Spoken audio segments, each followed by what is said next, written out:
Bismillahirrahmanirrahim. Assalamu alaikum, dear students. Today we are discussing the MDCAT biology next lecture, which is human skeleton. इसका जो next part है, that is structure of muscles. देखिए बेटा structure of muscles को हम पहले detail में discuss करते हैं. देखें ये bone है, this structure is bone, और this one is muscles. तो यहाँ पर कुछ टिश्यूज हैं, कनेक्टिव टिश्यूज, जो कि मसल्स और बोन को आपस में अटैच करते हैं. These tissues are actually known as tendon. ठीक है, अब मसल्स के स्ट्रक्चर पर आते हैं पर्टिकुलरली. तो मसल्स में जो है ना, बेसिकली सबसे पहले हम कहेंगे ये जो आउटर है, दिस इज मसल. मसल के अंदर जो हमारे पास सब डिवीजन है, इसे हम नाम देते हैं मसल बंडल्स. ठीक है, मसल बंडल के अंदर फर्दर जो स्मॉलर मसल्स हैं, इन्हें हम नाम देते हैं मसल फाइबर. ठीक हो गया. मसल फाइबर के अंदर ये जो हमें स्मॉलर यूनिट नजर आ रहा है, this is known as myofibrils. ठीक है, तो सबसे पहले हमारे पास प्रेजेंट है मसल्स. मसल्स के अंदर जो स्मॉलर डिवीजन है उसे हम कहेंगे मसल बंडल. बंडल के अंदर जो स्मॉलर डिवीजन है उसे हम कहेंगे मसल फाइबर, और फाइबर के अंदर जो डिवीजन है पर्टिकुलरली इन्हें हम मायोफिब्रिल कराते हैं. ठीक है, अगर मायोफिब्रिल को फर्दर इसके अंदर देखें तो मायोफिब्रिल के अंदर भी फर्दर मायोफिलामेंट्स पाए जाते हैं. ठीक है, तो इसकी डिवीजन पर आते हैं, इसके फ्लो चार्ट को देखते हैं. सबसे पहले देखिए बेटा, सबसे पहले जो है वो आउटर मसल है. मसल के अंदर मसल बंडल्स प्रेजेंट है. मसल बंडल्स के अंदर फर्दर हमारे पास मसल फाइबर्स प्रेजेंट है, और मसल फाइबर्स के अंदर फर्दर मायोफिब्रिल्स प्रेजेंट है. मायोफिब्रिल्स के अंदर फर्दर मायोफिलामेंट्स एग्जिस्ट करते हैं. तो ये हमारे पास फ्लो चार्ट है, ये सीक्वेंस है. ठीक है, देखिए बेटा, मसल की जो आउटर लेयर है ना, आउटर लेयर, ये जो आउटर लेयर है, this is also known as epimysium. तो मसल की ये जो आउटर लेयर है, this outer layer is known as epimysium. ठीक हो गया. इसी तरह जो बंडल है, इस बंडल की जो आउटर लेयर है, this is known as myomysium. इसी तरह जो मसल फाइबर है, इसकी जो आउटर लेयर है, this is known as endomysium. तो दीज आर इंपॉर्टेंट पॉइंट्स. इनमें डिस्टिंक्शन भी है कि कौन सा जो मसल की डिवीजन है उसकी आउटर लेयर कौन सी है. तो मसल की आउटर लेयर एपीमाइसियम है, और बंडल की आउटर लेयर मायोमाइसियम है, और फाइबर्स की जो आउटर लेयर है इसे हम एंडोमाइसियम का नाम देते हैं. ठीक है जी. अच्छा, अब फर्दर आते हैं बेटा मायोफिलामेंट पर. मायोफिलामेंट्स जो है ना, ये सबसे स्मॉलर डिवीजन. इससे पहले जो मसल फाइबर है, इसका जो बेटा साइज होता है, that is about 10 to 100 micrometre. और इसी तरह जो मायोफिब्रिल है, इसका जो साइज है, दैट इज 1 to 2 माइक्रोमीटर. ये जो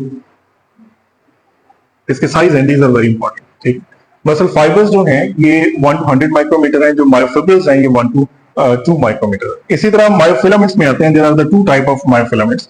इसके हम फर्दर डिवीजन है, टू डिवीजन है. एक है बेटा थिक फिलामेंट्स, सेकंड डिवीजन है बच्चों थिन फिलामेंट्स. ठीक है, तो टू टाइप के डिवीजन है. जो फर्स्ट है थिक फिलामेंट, इसके अंदर फर्दर हम कहते हैं कि एक ही प्रोटीन प्रेजेंट होती है, which is known as myosin protein. ठीक है, और जब हम थिन फिलामेंट की बात करते हैं तो थिन फिलामेंट में 3 टाइप की प्रोटीन्स पाई जाती हैं, जो कि बेसिकली एक्टिन, ट्रोपोमायोसिन और ट्रोपोनिन. तो 3 काइंड्स की प्रोटीन्स पाई जाती हैं. इसको हम फर्दर स्ट्रक्चर में भी देखते हैं. Actin, tropomyosin and troponin. ठीक है, तो यहां पर जो है वो मायोसिन प्रोटीन है, लेकिन जो थिन फिलामेंट है इसमें एक्टिन, ट्रोपोमायोसिन और ट्रोपोनिन, ये 3 प्रोटीन्स पाए जाते हैं. अब फर्दर आते हैं इनके साइज पर. जो थिक फिलामेंट है बेटा, इसका जो साइज है that is 16 nanometre, very important. इसी तरह जो थिन फिलामेंट्स हैं, इनका जो साइज है that is about 7 to 8 nanometre. तो ये जो साइज है ये बहुत इंपॉर्टेंट है कि मसल फाइबर के अंदर 10 to 100 माइक्रोमीटर है, मायोफिलामेंट जो है ये 1 to 2 माइक्रोमीटर है, और जो मायोफिलामेंट है इसमें थिक फिलामेंट में मायोसिन प्रोटीन है और 16 नैनोमीटर है, और जो थिन फिलामेंट है इसमें 3 टाइप की प्रोटीन्स पाई जाती हैं, एक्टिन, ट्रोपोमायोसिन एंड ट्रोपोनिन, और इनका size 7 to 8 nanometre. So these were the myofilaments। अब फर्दर जो हम डिस्कस कर रहे हैं दैट इज सार्कोमेयर। सार्कोमेयर जो है ना, जैसे हम कहते हैं किडनी का जो फंक्शनल यूनिट है, स्ट्रक्चर फंक्शनल यूनिट है दैट इज नेफ्रॉन, ठीक है। तो इसी तरह हम कहते हैं जो बॉडी का स्ट्रक्चर एंड फंक्शनल यूनिट है वो सेल है। इसी तरह जो स्केलेटल सिस्टम का स्ट्रक्चर एंड फंक्शनल यूनिट है उसे हम नाम देते हैं सार्कोमेयर। तो इसे हम कहते हैं structural and functional unit of skeletal system is known as sarcomere। ठीक हो गया जी। अब फर्दर हम देखते हैं जी structure of skeletal cell. Skeletal cell का बेटा हम स्ट्रक्चर देखें तो बेसिकली इस तरह से हमें स्ट्रिएशंस ही नजर आती हैं। हम कहते हैं कि ये स्ट्रिएटेड होते हैं, these muscles are striated muscles, ठीक है। और हमने इसका बताया हुआ कि they have the multi nucleate cell, मतलब इसके अंदर more than one cells पाए जाते हैं, so they are multi nucleate, ठीक हो गया। अच्छा, अब इसको जो है जिस तरह हमने यहां पर बताया कि जो मसल फाइबर की आउटर लेयर है इसे एंडोमाइसियम का नाम है, ठीक है। इसी तरह बच्चों जो ये हमारे पास सेल है, स्केलेटल सेल है, इसकी जो आउटर लेयर है this is known as sarcolemma, ठीक है। इसका नाम है सार्कोलीमा। इसी तरह जैसे हम कहते हैं कॉमन सेल का साइटोप्लाज्म होता है, तो इसी तरह स्केलेटल सेल का जो साइटोप्लाज्म होता है this is known as sarcoplasm, ठीक है। और इसी तरह हम कहते हैं नॉर्मल सेल के अंदर एंडोप्लाज्मिक रेटिकुलम होता है, और जो एंडोप्लाज्मिक रेटिकुलम यहां पर प्रेजेंट है these endoplasmic reticulum are known as sarcoplasm, sarcoplasmic reticulum, ठीक हो गया। अच्छा, अब यहां पर एक हम कहते हैं क्योंकि मसल्स हैं और मसल्स ने क्या करना है कि कॉन्ट्रैक्शन रिलैक्सेशन करनी होती है तो एनर्जी ज्यादा रिक्वायर है, तो यहां पर जो एनर्जी स्टोरेज होती है that is in the form of glycogen, ठीक होगी। इसी तरह यहां पर एक पिगमेंटेड प्रोटीन प्रेजेंट होती है, जिस तरह से हम कहते हैं कि ब्लड के अंदर हीमोग्लोबिन होती है तो वो ऑक्सीजन कैरी करती है, तो यहां पर एक प्रोटीन होती है जो कि मायोग्लोबिन है, ठीक होगी। तो ये इसका स्ट्रक्चर है कि बेसिकली हम कहते हैं जो इसकी आउटर मेम्ब्रेन है this is known as sarcolemma, और इसका जो साइटोप्लाज्म है इसे हम कहेंगे सार्कोप्लाज्म। इसी तरह जो एंडोप्लाज्मिक रेटिकुलम है इसे हम कहेंगे सार्कोप्लाज्मिक रेटिकुलम, और इसके अंदर हम कहते हैं जो स्टोरेज की फॉर्म में प्रेजेंट है फूड दैट इज ग्लाइकोजन, और जो पिगमेंटेड हमारे पास प्रेजेंट है दिस इज मायोग्लोबिन, ठीक है। ये ऑक्सीजन को बाइंड करने की कैपेसिटी रखती है, तो that is the structure of skeletal cell. जी बच्चों, नेक्स्ट बेटा हम डिस्कस कर रहे हैं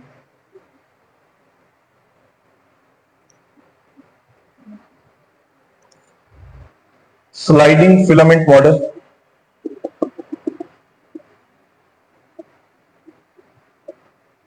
देखें स्लाइडिंग फिलामेंट मॉडल में बेसिकली क्या होता है कि टू टाइप के हमने पहले बताया कि टू टाइप के यहां पर क्या प्रेजेंट है, फिलामेंट्स प्रेजेंट, एक थिक फिलामेंट है और दूसरे थिन फिलामेंट्स, ठीक है।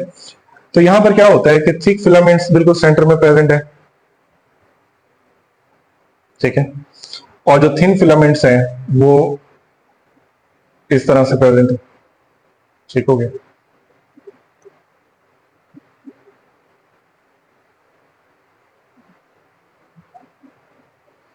ये जो थिक फिलामेंट होते हैं इन्हें हम ये जो थिक फिलामेंट है इन्हें हम ए बैंड का नाम भी देते हैं, और जो थिन फिलामेंट है इसे हम आई बैंड का नाम देते हैं, ठीक है। इसी तरह जो आई बैंड का बिल्कुल सेंट्रल लाइन होती है इसे हम जी लाइन का नाम देते हैं, और यहां पर जो सेंट्रल रीजन होता है उसे हम एच जोन का नाम देते हैं, एम लाइन भी कहते हैं, और यहां पर भी सेम एज इट इज क्योंकि आई बैंड है तो यहां पर भी क्या होगा बेटा, जी लाइन, ठीक है। अब देखिए जब कॉन्ट्रैक्शन होती है तो वर्ड है स्लाइडिंग फिलामेंट, ठीक है।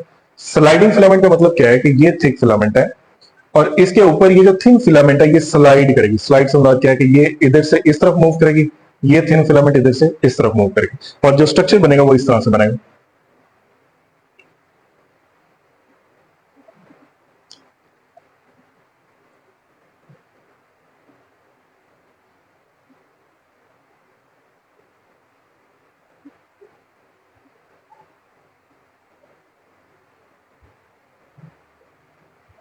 ठीक हो गया। अब देखिए यहां पर जो जी लाइन होगी ना वो बिल्कुल, यहां पर ये जी लाइन, यहां पर ये जी लाइन, ये बिल्कुल एक दूसरे के करीब आ जाए, और ये जो थिन फिलामेंट है ये स्लाइड करके थिक फिलामेंट के ऊपर आ जाए, इस तरह से यूं अटैच हो। ठीक है, और क्या हुआ कि ये जी लाइंस पहले काफी डिस्टेंस पर थी और अब ये बिल्कुल क्या आ गई हैं, एक दूसरे के क्लोज आ गई। ठीक है, और इसके कुछ इवेंट्स हैं, events of sliding filament model हम बताते हैं बेटा। इवेंट्स, इवेंट्स में जो फर्स्ट पॉइंट है, फर्स्ट पॉइंट हम ये कहते हैं कि पहली चीज क्या है, ए बैंड, सेकंड जो है वो आई बैंड है, ए बैंड को हम डार्क बैंड भी कहते हैं, आई बैंड को हम लाइट बैंड भी कहते हैं। ठीक है, इसी तरह जो ए बैंड है इसकी जो सेंट्रल लाइन है उसे हम एच जोन का नाम देते हैं, जो आई बैंड की सेंट्रल लाइन है इसे हम जी लाइन का नाम देते हैं। ठीक है, जो थिन फिलामेंट है ये स्लाइड करके किसके ऊपर जाएगी, थिक फिलामेंट के ऊपर होगी, तो थिन जो है ये स्लाइड करेगी ओवर द थिक फिलामेंट। ठीक है, इसी तरह हम कहते हैं जो जी लाइन है, this G line comes closer to each other, ये बिल्कुल एक दूसरे के क्या आ जाएंगे, क्लोज आ जाएंगे। देखिए यहां पर ये डिस्टेंस है जी लाइन का, अब यहां पर देखिए कॉन्ट्रैक्शन हुई है तो बिल्कुल जी लाइन एक दूसरे के करीब आ गई, तो इसे हम कहेंगे ये क्या है, कॉन्ट्रैक्शन। ठीक हो गया। So this is the sliding filament model, जिसमें हम कहते हैं कि थिक फिलामेंट्स के ऊपर थिन फिलामेंट स्लाइड करके आते हैं। ठीक है, तो फर्स्ट पॉइंट इसके इवेंट्स में क्या है, ए बैंड है जिसे हम डार्क बैंड भी कहते हैं, आई बैंड है जिसे हम लाइट बैंड कहते हैं। ठीक है, इसी तरह एच जोन हम कहेंगे कि जो ये डार्क बैंड है इसका सेंट्रल रीजन एच जोन होता है, और जो जी लाइन है ये आई बैंड की मिड लाइन है। थिन फिलामेंट स्लाइड करेगी और थिक फिलामेंट, जी लाइन एक दूसरे के बिल्कुल क्लोज आ जाएंगी। यहां पर एक और पॉइंट है कि जो एच जोन है, this H zone will disappear, कि यहां पर टोटली क्या हो जाएगा, डिसअपियर हो जाएगा। ठीक है, सो that was overview of sliding filament model, and next we are discussing the T-tubules.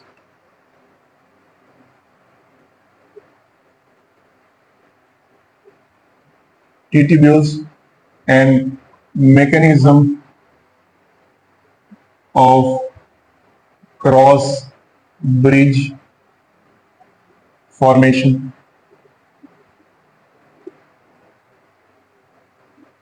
देखिए बेटा, मसल्स के ऊपर इस तरह से क्या होता है कि यूं डिप्रेशंस होते हैं, कंटिन्यूअसली यूं डिप्रेशंस होते हैं। ठीक हो गया। अब डिप्रेशंस जो है इनकी साइड्स पर यहां पर प्रेजेंट है sarcoplasmic reticulum from all directions. तो ये जो एक स्ट्रक्चर है ना, इसे हम, क्योंकि तीन स्ट्रक्चर्स इकट्ठे हो रहे हैं, यहां से भी सार्कोप्लाज्म, यहां से सार्कोप्लाज्म, यहां पे टी ट्यूब्यूल, तो this is collectively known as triads, इसे हम ट्राइएड का नाम देते हैं। ठीक है, अब देखें यहां पर जो स्ट्रक्चर है वो मैं इस तरह से ड्रॉ कर रहा हूं, thick filament and thin filaments. जो हमने पहले बताया कि थिक फिलामेंट के अंदर क्या होगा कि सिर्फ एक्टिन और सॉरी मायोसिन होगी, और जो थिन फिलामेंट है उसके अंदर ट्रोपोमायोसिन होगी, इसी तरह ट्रोपोनिन होगी। ठीक है, और जो है वो एक्टिन हेड्स होंगे। ठीक है, तो ये जो स्ट्रैंड्स हैं, these strands are actually known as tropomyosin, tropomyosin. ठीक है, and these three molecules are of troponin. ठीक है, और यहां पर क्या होता है कि एक्टिन के हेड्स क्या करते हैं, इसको कवर करते हैं tropomyosin.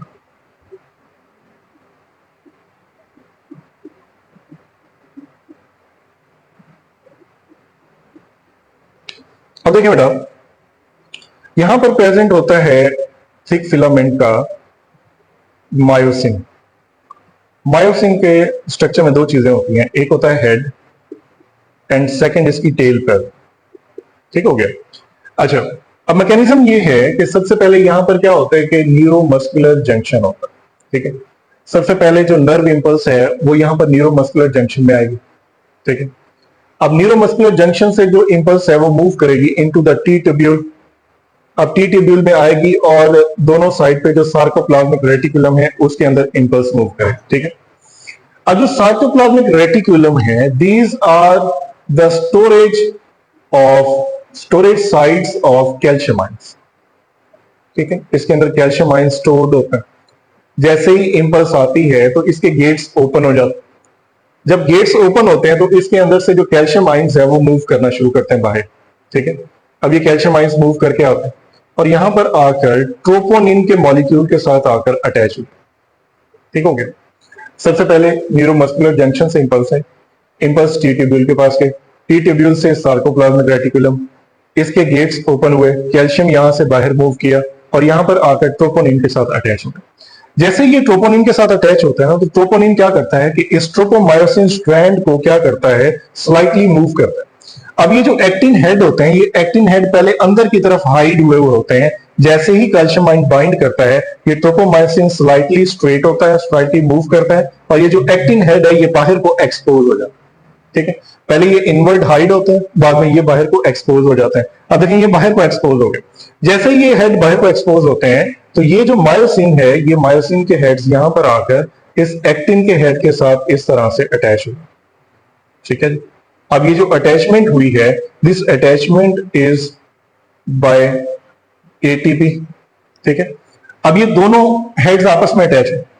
This attachment is actually known as cross bridge formation, ठीक हो गया। इस तरह से क्रॉस ब्रिज फॉर्मेशन होती है और जब क्रॉस ब्रिज फॉर्मेशन होती है उसके बाद कॉन्ट्रैक्शन होती है। अब बेसिकली होता यह है, इस स्ट्रक्चर में हम देखते हैं, फॉर एग्जांपल यहां पर ये एक्टिन हेड लगे हुए और यहां से थिक फिलामेंट के ये दो हमारे पास मायोसिन के हेड यूं अटैच हुए, ठीक है। अब ये क्या करेंगे, इधर से यूं कॉन्ट्रैक्शन होगी, सेम स्ट्रक्चर इधर से होगा, ये कॉन्ट्रैक्शन इधर होगी, तो ये थिन फिलामेंट स्लाइड करके थिक के ऊपर आएंगे, इधर से थिन फिलामेंट स्लाइड करके थिक के ऊपर आएंगे, स्ट्रक्चर क्या हो जाएगा, रिड्यूस हो जाएगा एंड दिस इज कॉन्ट्रैक्शन, ठीक हो गया। अब इसका हम फ्लो चार्ट देखते हैं मैडम। सबसे पहले क्या होगा कि जो नर्व इंपल्स है, नर्व इंपल्स ये बच्चों मूव करेगी from neuromuscular junction, neuromuscular junction से ये आएगी into the T tubule, T tubule से ये सार्कोप्लाज्मिक रेटिकुलम, सार्कोप्लाज्मिक रेटिकुलम से गेट्स ओपन होंगे तो कैल्शियम आयन बाहर को मूव करेगा, कैल्शियम आयन बाहर आएगा, ट्रोपोनिन के साथ अटैच होगा, ट्रोपोनिन से फर्दर हमारे पास ट्रोपोमायोसिन ये एक्सपोज करेगा एक्टिन के हेड को। जब एक्टिन के हेड्स एक्सपोज होते हैं, सामने को आते हैं, तो मायोसिन जो हेड है ये इसके साथ अटैच होंगे। जब मायोसिन हेड अटैच होते हैं तो इसे हम नाम देते हैं, ये क्या हुआ है, क्रॉस ब्रिज फॉर्मेशन हुई। अब क्रॉस ब्रिज की जो फॉर्मेशन होती है ये बाय द एटीपी होती है और जैसे ही क्रॉस ब्रिज होगा तो contraction. This is the mechanism of cross bridge formation और मैकेनिज्म ऑफ कॉन्ट्रैक्शन। देखिए मैडम, यहां पर एक टर्म है which is known as rigor mortis. देखिए बेटा, जो रिगर मॉर्टिस है ना, हम मोस्टली देखते हैं कि जब भी ह्यूमंस की बॉडी डेड होती है तो उसके बॉडी के मसल स्टिफ होना शुरू हो जाते हैं, ठीक है। अब स्टिफ कैसे होते हैं, स्टिफ इसलिए होते हैं कि देखें यहां पर एटीपी है, इसने क्रॉस ब्रिज बनवाया। जैसे ही बॉडी डेड होती है तो सेल के अंदर माइटोकॉन्ड्रिया भी डेड हो जाता है। जब माइटोकॉन्ड्रिया डेड हो जाएंगे तो मजीद एटीपी की फॉर्मेशन नहीं होगी। अब ब्रिज बनाने के लिए भी एटीपी चाहिए, ब्रिज को ब्रेक करने के लिए भी एटीपी चाहिए। जब बॉडी डेड हो जाएगी, माइटोकॉन्ड्रिया भी डेड हो जाएंगे, एटीपी की कंसंट्रेशन नहीं होगी, क्रॉस ब्रिज ब्रेक नहीं होगा। जब क्रॉस ब्रिज ब्रेक नहीं होता तो ब्रिज बना का बना रह जाता है, इसलिए मसल्स या बॉडी स्टिफ होना शुरू हो जाती है and this condition is known as rigor mortis. देखिए बेटा, जैसे ही बॉडी डेड होती, माइटोकॉन्ड्रिया भी साथ में क्या हो जाते हैं, डेड हो जाते हैं। अब जब माइटोकॉन्ड्रिया डेड हो जाते हैं तो नो एटीपी, नो एटीपी होगा तो no bridge break, bridge break नहीं होगा, कॉन्ट्रैक्शन की कॉन्ट्रैक्शन रह जाएगी और क्या होगा कि बॉडी स्टिफ हो जाएगी and this stiff condition stiffness is known as rigor mortis. ठीक है, लास्ट में एक पॉइंट है, देखें ये जो ट्रोपोनिन है, इन ट्रोपोनिन को हम कहते हैं कि ये बेसिकली 3 मॉलिक्यूल्स हैं। ये 3 मॉलिक्यूल्स में से ना एक जो मॉलिक्यूल होगा वो अटैच होगा विद द कैल्शियम आयन। ठीक है, ये 3 हैं, 1 2 एंड 3। जो फर्स्ट होगा ये इसके साथ तो क्या आकर बाइंड हो गया, कैल्शियम। जो सेकंड है ये ट्रोपोमायोसिन स्ट्रैंड के साथ अटैच हुआ, ट्रोपोमायोसिन। और जो थर्ड है ये एक्टिन के हेड के साथ यूं अटैच होगा, बिल्कुल इसके साथ अटैच होगा, तो इसे हम कहेंगे it will be attach with the actin. ठीक है, सो ये हमारे पास ट्रोपोनिन था। So that was about the muscle contraction and cross bridge formation, muscle structure. Next we will discuss the joints. Thank you, अल्लाह हाफिज।